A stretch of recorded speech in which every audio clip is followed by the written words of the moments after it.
আসসালামু আলাইকুম ভিউয়ার্স, আজকে আমি আপনাদের সাথে ঝটপট তৈরি হয়ে যায় এমন একটি নাস্তার আইটেম শেয়ার করব। আর এটা হলো ময়দা দিয়ে তৈরি ভাজা বিস্কিট। এটা বানাতে অনেক সহজ আর খেতেও অনেক মজার, এবং এই বিস্কিটগুলো আপনারা বানিয়ে প্রায় সপ্তাহখানেক সংরক্ষণ করেও রাখতে পারবেন। আশা করছি আমার আজকের এই ভিডিওটি আপনাদের ভালো লাগবে। এর জন্য আমি এখানে নিয়েছি প্রায় 1.5 কাপ ময়দা,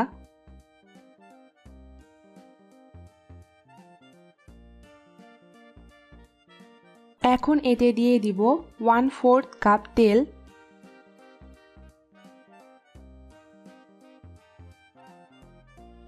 হাফ চা চামচ লবণ। এখন তেলটাকে ময়দার সাথে ভালোমতো মিশিয়ে নিব। আপনারা চাইলে এখানে তেলের পরিমাণটা কমও ব্যবহার করতে পারেন, কিন্তু তেলটা সামান্য বেশি দিলে বিস্কিটগুলো বেশি খাস্তা হবে।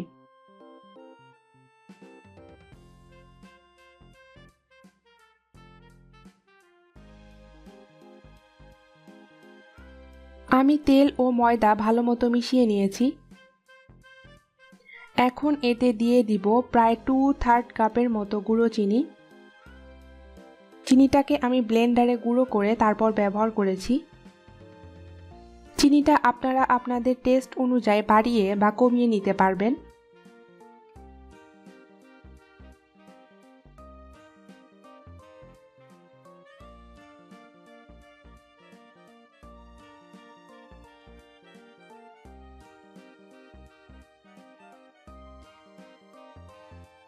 এখানে আমি 4টা এলাচ গুঁড়ো করে নিয়েছি, এটাও দিয়ে দিব। এলাচের গুঁড়ো বিস্কিটে খুব সুন্দর একটা ফ্লেভার অ্যাড করবে। সব কিছু ভালো মতো মিশিয়ে নিব।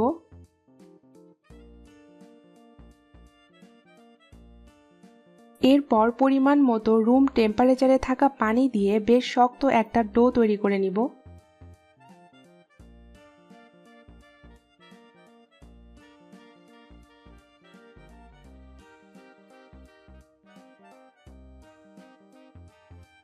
ডোটা আমার তৈরি করা হয়ে গেছে।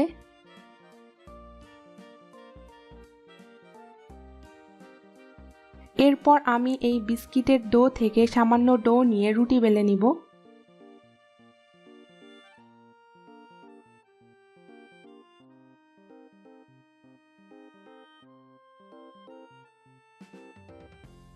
চিনি দেওয়ার কারণে ডোটা বেশ আঠালো হবে, বাট এতে চিন্তার কিছু নেই।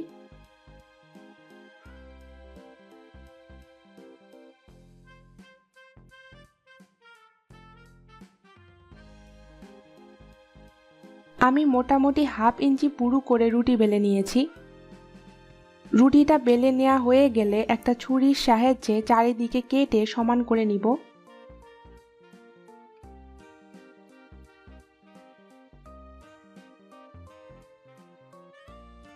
এবং এই রুটিটাকে ঠিক এইভাবে টুকরো করে নিব। আপনারা আপনাদের পছন্দ মতো শেপ করেও বিস্কিটগুলোকে কেটে নিতে পারেন। আমি স্কোয়ার শেপ করে বিস্কিটগুলোকে কেটে নিচ্ছি।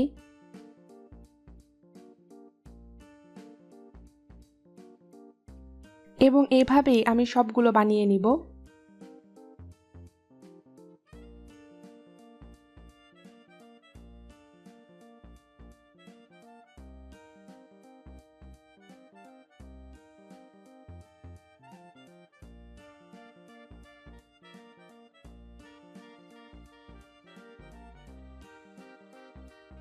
একটি কড়াইতে আমি তেল গরম হতে দিয়েছিলাম। তেলটা হালকা গরম হলে বিস্কিটগুলো আমি তেলে দিয়ে দিব। চুলার আঁচটা আমি মিডিয়ামের থেকেও সামান্য কমিয়ে রেখেছি। বেশি হিটে ভাজলে বিস্কিটগুলোর ওপরে কালার চলে আসবে, কিন্তু ভেতরে কাঁচা থেকে যাবে। কয়েক সেকেন্ড পর পর বিস্কিটগুলোকে উল্টে পাল্টে দিতে হবে, যাতে সব সাইডে সমানভাবে ভাজা হয়ে যায়। এবং এগুলো ভাজতে আপনাদের প্রায় 4 থেকে 5 মিনিটের মতো সময় লাগতে পারে।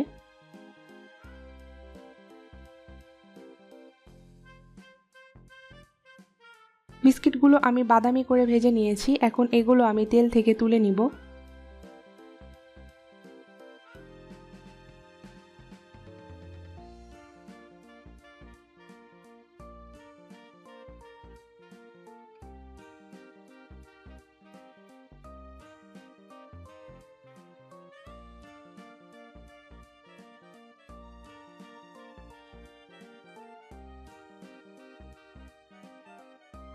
এবং এইভাবে বাকিগুলো আমি ভেজে নিব। আশা করছি আমার আজকের এই ভিডিওটি আপনাদের ভালো লেগেছে। আর ভিডিওটি ভালো লাগলে ভিডিওটি লাইক, শেয়ার এবং কমেন্ট করবেন এবং আমার চ্যানেলের আরও নতুন নতুন রেসিপি পাওয়ার জন্য আমার চ্যানেলটি সাবস্ক্রাইব করবেন। আল্লাহ হাফেজ।